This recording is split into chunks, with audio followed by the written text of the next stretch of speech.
এক তরুণী দেখা করবে কৌশিকের সঙ্গে। স্যার ঠিক আছে। না না, আপনি যখন কথা বলে কনভিন্স হয়েছেন, হ্যাঁ স্যার সব ঠিক আছে ঠিক আছে। কে আসছে? শিলিগুড়ি থেকে একটি মেয়ে এসেছে। তার ধারণা কৌশিকটা 10 বছর আগে হারিয়ে যাওয়ার দাদা। এত দেরি মনে হলো? মনে হয় দেরিতে খবর পেয়েছে। তবে সত্যি যদি ভুল হয় তবে আর বাচ্চাজনের চালাকি চলবে না। 10 বছর পর বললে দেখে ওর চোখের মুখে যে ভাবটা ফুটে উঠবে তাতে আরে আরে এসো এসো কৌশিক, বসো বসো বসবো। হ্যাঁ বসো বসো। জানো কৌশিক, আমি 6-7 বছর তোমাকে দেখছি, এর মধ্যে আমার কিন্তু মনে হয়নি তুমি খুন করেছো। আচ্ছা কেন খুন করলে কৌশিক? সত্যি এই প্রশ্ন আমার, কিন্তু কেন ফোন করলে সেটা তো বল। ওকে খুন করার দরকার হয়ে পড়েছে। ওর বেঁচে থাকার কোনো অধিকার ছিল না। আমি নিয়েছিলাম ওর বিচারের ভার। বিচার করে তবেই মৃত্যুদণ্ড দিয়েছি।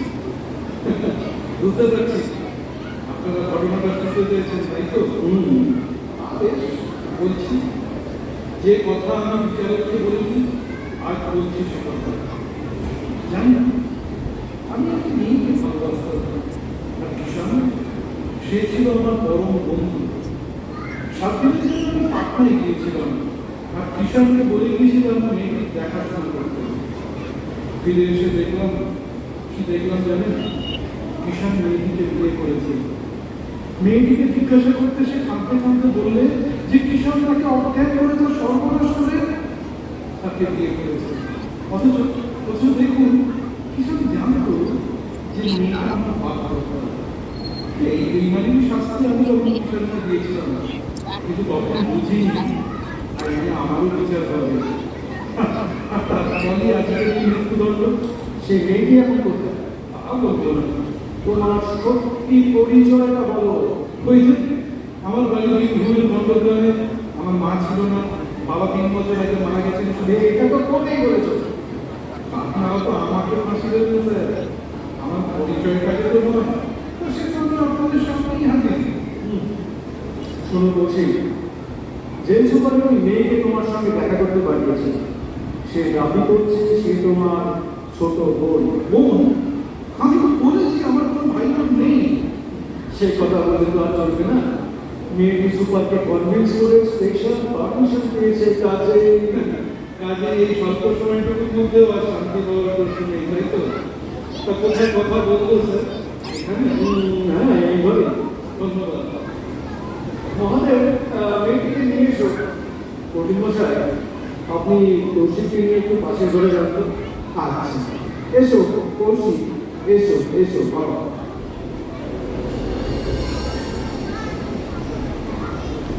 এসো এসো। জেল সুপারের সঙ্গে দেখা করেছো শুনলাম। তুমি আমার মেয়ে বলছি, তা কি নাম তোমার? মজুমদার। তুমি কৌশিকের সঙ্গে দেখা করতে চাও?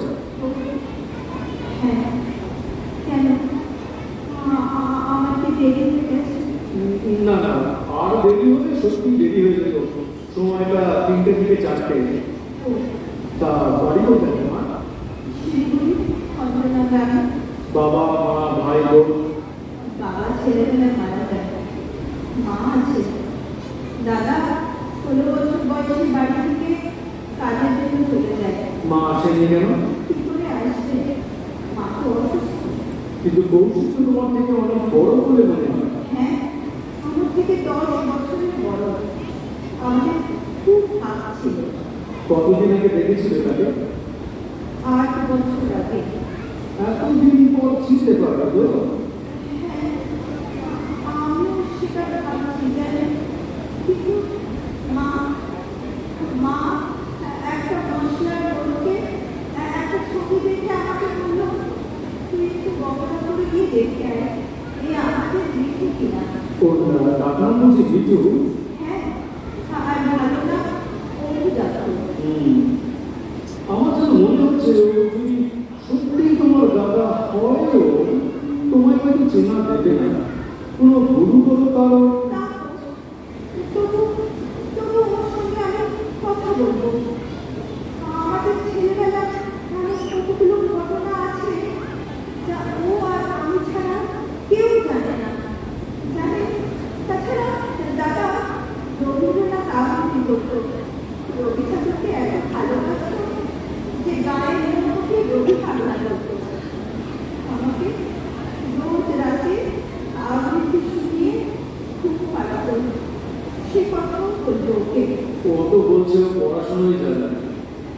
ঠিক আছে, যদি সত্যিই তোমার দাদা হয় তবে মিনিট জন্য তুমি পাবে।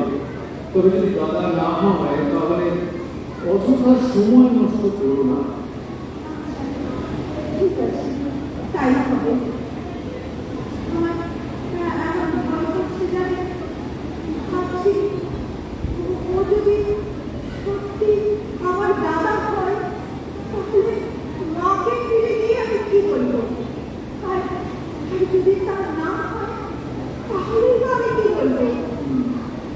পাশের ডক্টরকে কৌশিককে আমি পাঠিয়ে দিচ্ছি।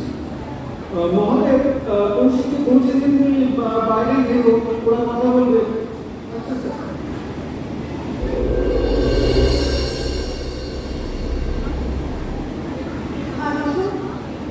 তুমি মানে আপনি আমি ঠিক চিনতে পারছি না। আপনি তুমি তুমি মিঠুরা নও? আমাকে চিনতে পারছো না? আমি রঞ্জিতা, তোমার বন্ধু। তাহলে তবে আমি কিন্তু আপনাকে একদমই চিনতে পারছি না। তোমার নাম কি? আমার নাম কৌশিক গুপ্ত। তোমার বাড়ি কোথায়? বাইরে গিয়ে ঘুরে কণ্ঠ করে তুমি তুমি মিথ্যে কথা বলছো না? তোমার তোমার গলাটা অনেক মানে অনেক মানে মিঠুরা। তোমার তোমার বাড়ির জন্য আমি ঠিক চিনতে পারছি না। আমাকে আমাকে ঠকিও না। দেখো, মরবার আগে শুধু শুধু মিথ্যে কথা কেন বলবো তোমাকে? আচ্ছা, তুমি তুমি বই ভালোবাসো? কবিতার বই, রবীন্দ্রনাথের বই? ওই তুমি আবৃত্তি করতে পারো? আবৃত্তি কাকে বলে আমি তাই জানি না। আচ্ছা আচ্ছা, তোমার মনে হয় স্কুলে পড়তে? আমি বলিনি, পাঠিয়েছিলাম তো বাইরে থেকে। তাহলে বই কি করে নিলে? বাংলাদেশে কি বই লেখার জন্য লেখাপড়ার দরকার হয়? এই এত তোমার সঙ্গে কথা বলছি, সেই রকম করে লিখেছি, সব লিখে লিখেছি মিষ্টি মিষ্টি করে। মিথ্যা লিখলে? কেন কবে লিখলে? ওকে তো খুবই রাসায়নিক কাছে রোমাঞ্চ খুঁজে আমি ওইটা খুব বেশি করে লিখে দিয়েছি। আচ্ছা, তুমি রাগ করছো না? না না, তুমি কথা বলে যদি সান্ত্বনা পাও তাতে আমার রাগ করে দিয়েছে বলো। তুমি বই বই কিছু করো? না তোমার সঙ্গে মিঠুরার আদর নেই এই কথা আমি বলবো না। আদর নিশ্চয়ই আছে, কিন্তু কিন্তু আমি ঠিক ধরতে পারছি না। তুমি তুমি মিঠুরাকে অনেক অনেক ভালো। কিরকম জানো? কিরকম? এরকম বিচ্ছিরি না। না না, বিচ্ছিরি না। অন্যরকম। মিঠুরা চোখগুলো ছিল মিষ্টি, কবির মতো। আর তোমার তোমার চোখগুলো যেন কিরকম ঝকঝক করে আর জ্বলে। তোমার হাসিটা অন্যরকম। শুনলে মনে হয় তুমি রেগে সবাইকে ব্যঙ্গ করছো। আর আর আমার মিঠুরার হাসি দেখে মনে হতো তার কোনো সূত্র নেই, এত আলাদা। তবু কোথাও যেন ভীষণ মিল। আমি কিছুতেই বুঝতে পারছি না। মিঠু বুঝি তোমার বাবার ডাকা না। আচ্ছা, রবীন্দ্রনাথের কোনো কবিতা তোমার মনে আছে? না আচ্ছা আচ্ছা, আমি বলি, দেখো তো তোমার মনে পড়ে কিনা। গ্রীষ্মকালে আমি দাঁড়িয়ে বলি, কালো তারে বলে ঘরের রোদ, মেঘলা দিনে দেখেছি এক মাঠে, কালো মেঘ, কালো ফুলের চোখ, মুখটা মাথায় ছিল না তার মুখে, মুক্ত বেনি পিঠের পরে উঠে। বলো বলো পড়ে একটা, বলো মনে পড়ছে না? বলো না। কালো পশুর মতোই কালো ঘোষ, দেখেছি তার কালো ঘোরের চোখ। এটা তো মনে নেই? না, এসব কবিতা শুনে আমার মনে হয় বানিয়ে বানিয়ে সব ন্যাকা ন্যাকা কথা বলছে, ঢং করছে। ন্যাকা। তুমি এরকম কথা বললে, তাহলে তাহলে তুমি কিছুতেই আমার মিঠুরা হতে পারো না। না, আচ্ছা, আমি তাহলে যাই। শোনো, তুমি চলে যাচ্ছ, একটু বসবে।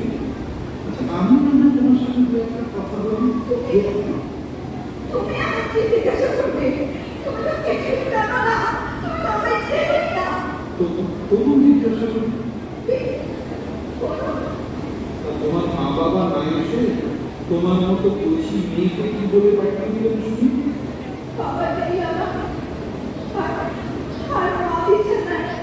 তোমার দাদার ডাক নাম কি বললেন? মিঠু না? দাদা, দাদা সেদিন 16 বছর বয়সে নিজের রোজগার করবে বলে বাড়ি থেকে বেরিয়েছিল, আর ফেরেনি। তারপর ভেবে ভেবে মা আজ পড়তে বসেছে। আমি ভাবছি ফিরে গিয়ে আমি মাকে কি বলবো? কেন না কিছু না বলো। জানো, জানো, আমি ভাবতে মতো আমার কিছু না। রোজ আমার ঘুমের আগে মাথায় হাত বোলাতে বোলাতে একটি কবিতা আবৃত্তি করতে কিছু না। সেই যে আমরা যত একটি গায়ে থাকি, সেই যে আমাদের একটু জানো, জানো এই কবিতার সঙ্গে আমাদের আশ্চর্য মিল আছে।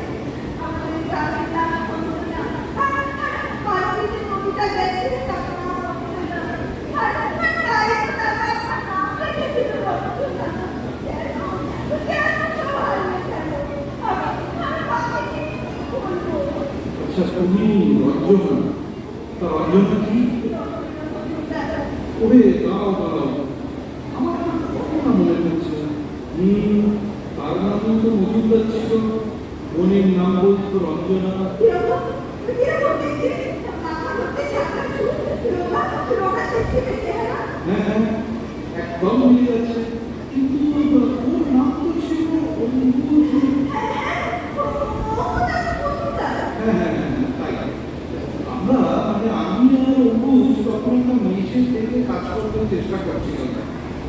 তাই ওই গ্রামের নাম রঞ্জনা, বোনের নাম রঞ্জনা বলতে বলতে ওই ওর স্বপ্নের কথা, মাকে টাকা পাঠানোর কথা, রোজ সকালে উঠে বেরোতো আর ফিরত অনেক রাত হতো। আমি তখন আস্তে আস্তে তার কাছে গিয়ে বলতাম, কিরে কিছু বলো? কোনো উত্তর দিত না। আমি একই চিন্তা, মা বোনের জন্য টাকা রোজগার করতে হবে, কিন্তু বোকা অন্ধুর জানতো না যে সমাজের রথের চাকা কেমন করে ঘুরিয়ে ওই টাকা তৈরি করতে হয়। তাকে নিয়ে গেলাম আমাদের আড্ডায়, কিন্তু সে তো তোমারই দাদা, খারাপ কাজ করে টাকা রোজগার করতে আর এদিকে মেসের মালিক হুকুম জারি করেছে যে 12 ঘন্টার মধ্যে টাকা না দিলে থাকতে পারে না। সে কিছু করেনি, যা করবার করলাম আমি। আমার বাপাসে থাকতে সরকারি বেড়া, তার সেদিন মাসের মাইনে হয়েছিল, তাকে সেটা টানতে রাখতেই লেগেছিলাম। সেই টাকা আমি বাক্স ভেঙে নিয়ে মেসের মালিকের হাতে দিয়ে তাকে খুব অনুনয় বলেছিলাম, আমায় আর কিছুদিন থাকতে দিন, আমায় যে একটা কাজ জোগাড় করতেই হবে। তুমি বলেছিলে? আমি আসলে তোমার ওই মিঠুনই বলেছিল। বিছানা বলেছিল? হ্যাঁ, আপনি বলেছিলেন বলতে।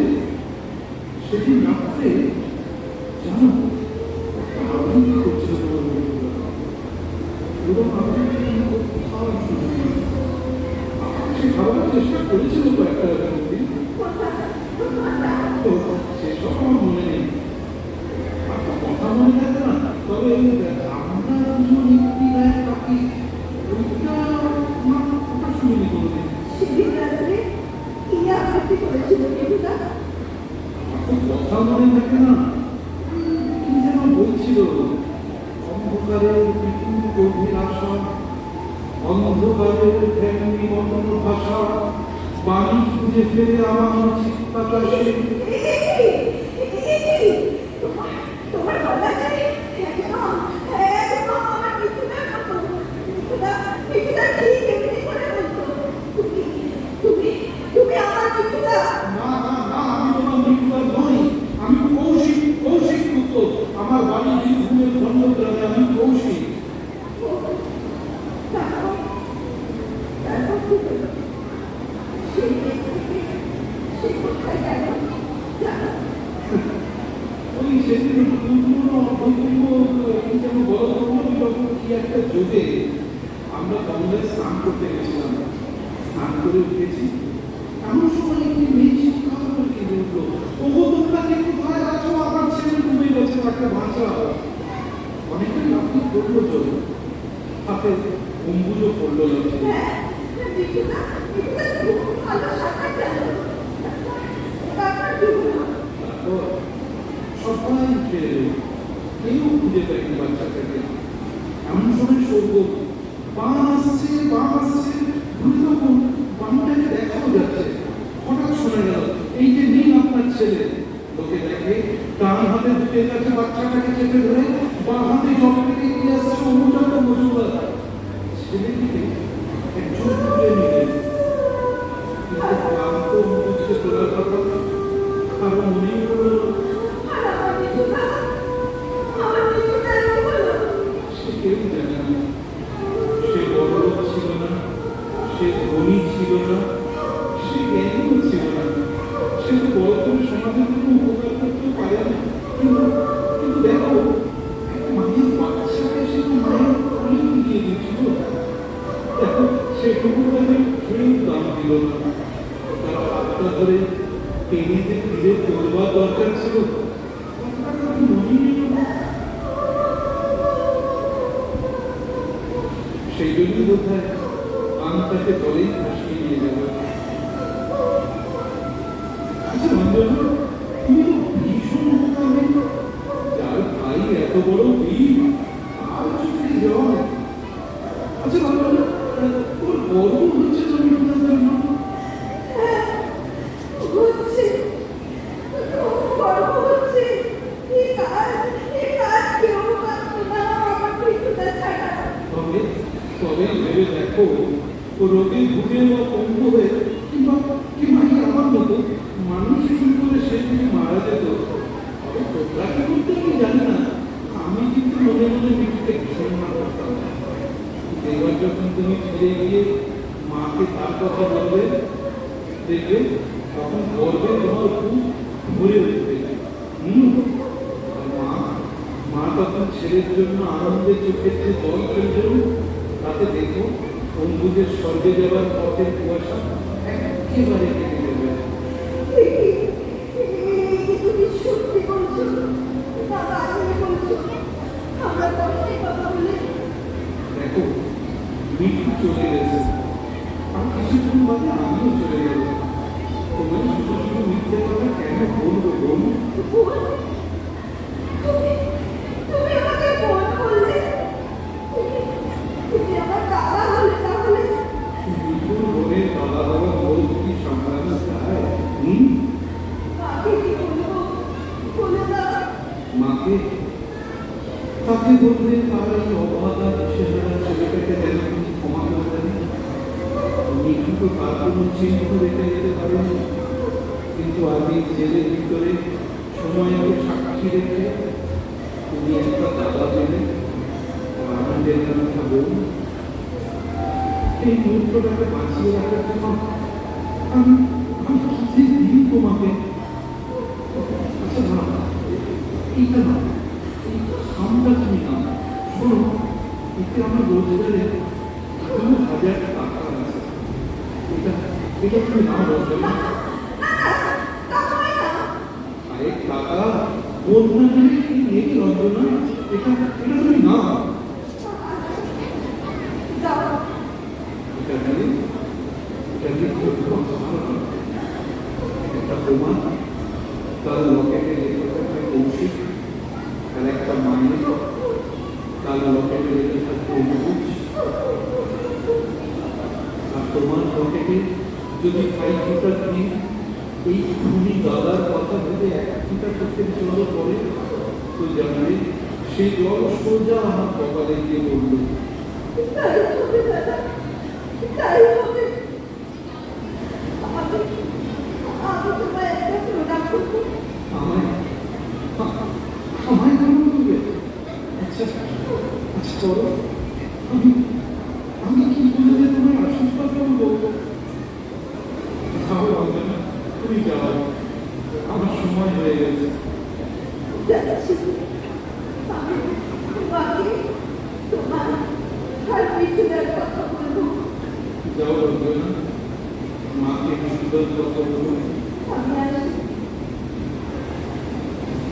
আমাদের এই গ্রামের নামটি খঞ্জনা, আমাদের এই নদীর নামটি অঞ্জনা, আমার নাম তো জনগণের খঞ্জনে, আমাদের সেই পাহাড় নামটি রঞ্জনা। চলো বাবা, একটু ঠাকুরের নাম করো, এখন সময় হয়ে গেছে।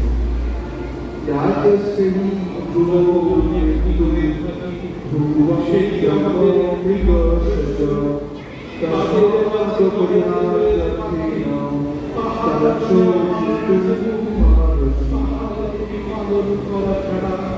চলে বেড়ায় আমার বটমূলে, যদি ভাঙে আমার ক্ষেতের বেড়া, কোলের পরে নেই তাহারে তুলে। আমাদের গানের নামটি খঞ্জনা, আমাদের নদীর নামটি অঞ্জনা, আমার নাম তো জানি মনের পাঁচজনে, আমাদের সেই তার নামটি রঞ্জনা, আমাদের সেই তার নামটি রঞ্জনা।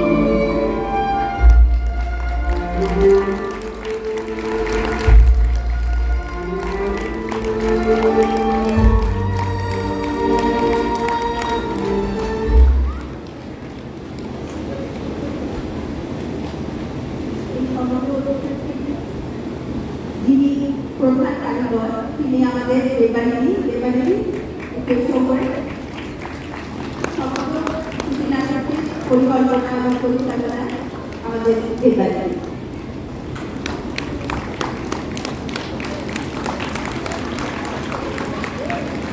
আশা করি আপনাদের ভালো লেগেছে। চেষ্টা করি প্রত্যেকবার নতুন কিছু আনার। এখন আমাদের কলকাতায় যা চলছে, দেখুন এই নাটকটিতেও কিন্তু সেই তিলোতমার কিছুটা আছে। তাই সমাজের এই বার্তাগুলো